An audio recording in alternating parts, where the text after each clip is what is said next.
এই সুনির্দিষ্ট অভিযোগগুলোর মাঝে এক নম্বর অভিযোগ হচ্ছে অপরিচ্ছন্নতা। রোগীদের ওয়ার্ডগুলোতে অপরিষ্কার অপরিচ্ছন্নতা ব্যাপক আকার ধারণ করছে।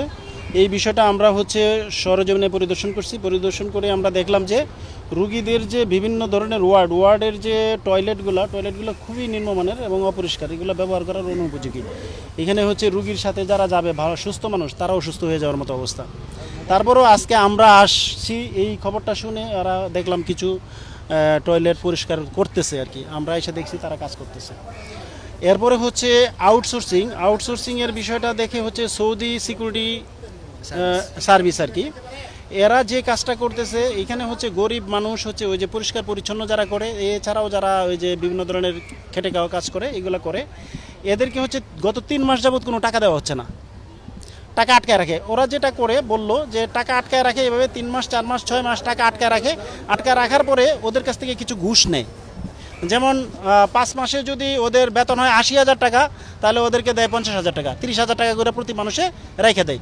এরকম একটা বিষয় আমরা পাইছি। এবং কতজন আসলে এরকম এই ভুক্তভোগীর শিকার? এই আউটসোর্সিং এর এইখানে হাসপাতালে আউটসোর্সিং মনে হয় কতজন হাসপাতাল 262 জন আউটসোর্সিং এর মানুষ আছে। তাদের গত 3 মাস যাবত কোনো বেতন দেওয়া হচ্ছে না। যেটা এরা করে 3-4 মাস পরে গিয়ে তারা বলবে আসো তোমাদেরকে বেতন দিব, কিন্তু আমাদেরকে একটা পার্সেন্টেজ দিতে হবে। এই পার্সেন্টেজটা গরিব মানুষ যারা আছে খেটে খায় ওদের দিতে হয়। আর এদেরকে যে এই যে 3 মাস 4 মাস 6 মাস টাকা দিচ্ছে না, ওরা কিন্তু মানবেতর জীবনযাপন করতেছে। এবং এরা প্রয়োজনে কি করে বিভিন্ন রোগীদের আত্মীয় স্বজনের কাছে হাত পাতে, টাকা দেন, ঢুকতে দিব না, পরিষ্কার করব না, এই কাজগুলো করে। ওদেরকে বেতন দেয় না, ওরা কি করবে? মোনালিসা হেভি ফ্লো 15 পিস প্যাকেটের সাথে 8 পিসের একটি প্যাকেট একদম ফ্রি। তারপরে আমরা বিষয়টা দেখলাম খাবারের বিষয়টা গিয়ে দেখলাম যে বিভিন্ন কেবিনে এবং বিভিন্ন ওয়ার্ডে যে তারা খাবার দেয়, খাবারের নির্ধারিত যে মেনুগুলো আছে এরতে অনেক কম দেয়, নির্ধারিত মেনুর চেয়ে অনেক কম খাবার দেয়। এটা আমরা অন্ততপক্ষে 8 থেকে 10 জনকে জিজ্ঞাসাবাদ করে এর সত্যতা পাইছি। তারপরে ঔষধ যে এখানে বিতরণ হয়, সরকারি ঔষধ সরকারিভাবে আসে আর বেসরকারিভাবে লোকালি কিন্তু ক্রয় করে। গত মাসেও আমরা দেখলাম লোকালিভাবে ওষুধ ক্রয় করছে, বেসরকারি ওষুধ এই মাসেও ক্রয় করছে, কিন্তু রুগীরা গেলে পরে বলে যে না, বেসরকারি ওষুধ নাই। বেসরকারিভাবে যে ওষুধটা ক্রয় করা হয় এই ওষুধটা নাই, সাপ্লাই ওরা দেয় না। এবং আজকেও কোনো বেসরকারি ওষুধের সাপ্লাই আমরা দেখি নাই, কিন্তু প্রতি মাসে বেসরকারি ওষুধ কিন্তু ক্রয় করতেছে। তারপরে সরকারি ওষুধের ক্ষেত্রে দেখা যায় যে দেখা গেল 5-6টা ওষুধ লেখলো ডাক্তারে, এইখানে সবগুলো ওষুধেই কিন্তু তারা মাইনাস করতে পারে, মাইনাস করার সিস্টেম আছে। কিন্তু রুগীকে যদি তারা 2টা ওষুধ দেয়, রুগী কিন্তু বলতে পারবে না যে আমাকে সবগুলো ওষুধ দেন নাই কেন, কারণ রুগী তো আর কম্পিউটারে দেখতেছে না যে সে সবগুলো ওষুধ মাইনাস করতেছে। রুগীকে বলবে যে আমার এখানে 2টা ওষুধই আছে, বাদবাকি ওষুধ নাই। এটার একটা সিস্টেম আছে দুর্নীতি করার।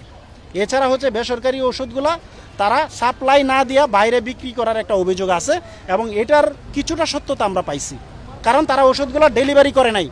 গত 10 দিন আগে একটা বেসরকারি ওষুধ ডেলিভারি করছে, কিন্তু প্রতি মাসেই ডেলিভারি ওষুধ কিন্তু বেসরকারি ওষুধ কিন্তু তারা কিনতেছে, সাপ্লাই আছে। তারপরে অ্যাম্বুলেন্সের একটা বিষয়টা একদম গুরুতর।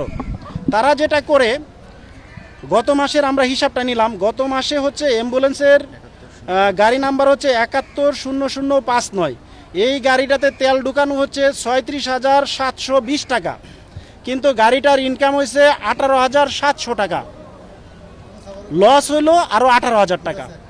এখন তারা যে জায়গায় লেখছে, লগ বইয়ে লেখছে যে এই জায়গায় গেছে, এই রুগীকে নিয়ে গেছে, এই রুগী এই হাসপাতালের কোন ওয়ার্ডে ছিল, কোন জায়গায় ছিল, কোন বেডে ছিল, কিচ্ছু লেখা নাই।